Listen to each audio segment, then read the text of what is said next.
kining makapanagat ta mga kasuki sagad ipangutana sa kauban sa atong pamilya kumuuli na ta mo yun dayon nga daghan ba. So mo ingon sad ta mga kasuki nga di na makakaunta bisan sa kas-ang higayon. O di ba? Pogi lang ta mga kasuki. Kay ingon ani man tang kinabuhing kabos. So i-grab na to ang opportunity nga luag ta o bakante ta. So bakasyon naman mga kasuki. Holiday season naman mga kasuki, Christmas season.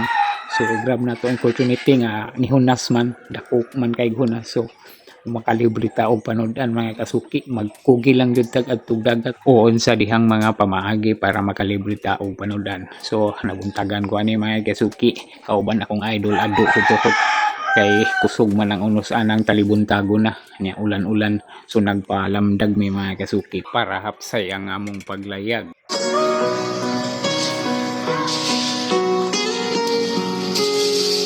So, maura mga kasuki, salamat sa paglantaw.